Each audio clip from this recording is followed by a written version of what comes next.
Berita terpopuler yang pertama datang dari domestik, di mana Presiden Joko Widodo atau Jokowi sempat mengutarakan kekhawatirannya terhadap peredaran uang yang semakin kering. Meskipun pertumbuhan ekonomi Indonesia masih sekitar 5%. Hal ini dia sampaikan menjelang akhir masa jabatannya. Presiden Jokowi menilai masalah tersebut muncul karena Kementerian Keuangan dan Bank Indonesia menerbitkan terlalu banyak instrumen, yakni mulai dari surat berharga negara atau SBN, sekuritas rupiah Bank Indonesia atau SRBI, dan sekuritas falas Bank Indonesia atau SVBI. Hal tersebut disampaikan Presiden Jokowi di pertemuan tahunan Bank Indonesia di kantor pusat BI Jakarta. Untuk diketahui, data Bank Indonesia menunjukkan posisi M2 pada Desember 2023 tercatat sebesar 8.824,7 triliun rupiah atau tumbuh 3,5% secara year on year. Angka pertumbuhan ini terpaut jauh dengan kondisi September yang masih menyentuh angka 6% secara year on year. Satu di antaranya kondisi tersebut disebabkan oleh pertumbuhan dana pihak ketiga atau DPK.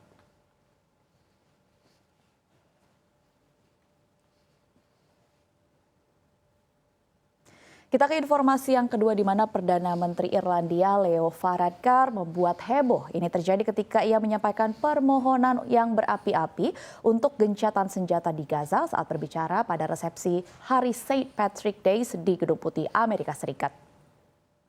Di depan Presiden Joe Biden, Varadkar yang menjadi tamu Washington justru memberi tambahan tekanan ke Amerika Serikat yang merupakan sekutu Israel.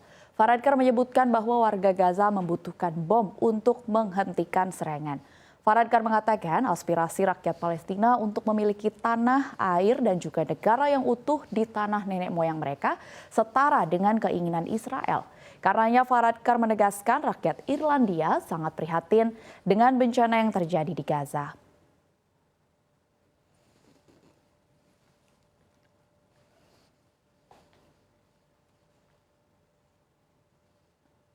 Berita terpopuler dari CNBC-Indonesia.com yang ketiga masih dari luar negeri, di mana Presiden Rusia Vladimir Putin menang telak di pemilu presiden Rusia.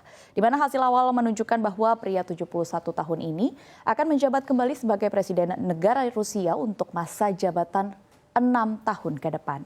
Ini pun memungkinkan dirinya menyalip sosok Joseph Stalin sebagai pemimpin terlama di negeri tersebut, bahkan selama lebih dari 200 tahun. Mengingat tingkat harapan hidup warga Rusia adalah sebesar 71,54 tahun, di mana Putin pun bisa jadi presiden seumur hidup. Dikutip dari Reuters pada Senin hari ini, Putin meraih suara sebesar 87,8%. Ini merupakan hasil tertinggi dalam sejarah pasca Uni Soviet runtuh.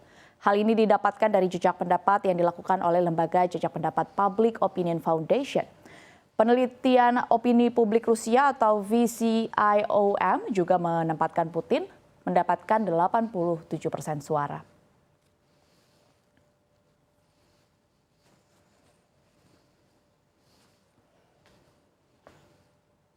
Berita terpopuler yang terakhir dari CNBC-Indonesia.com adalah di mana media sosial TikTok dibanjiri dengan istilah Mio Mirza. Bahkan saking viralnya, istilah ini juga sampai dibahas di media sosial X dan masuk ke dalam jajaran trending topic.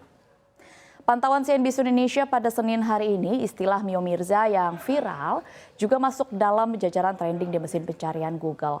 Ternyata sesuai dengan namanya, Mio Mirza merujuk pada motor Yamaha Mio dan seorang TikToker bernama Mirza yang menggunakan akun @mirzan_rhnn.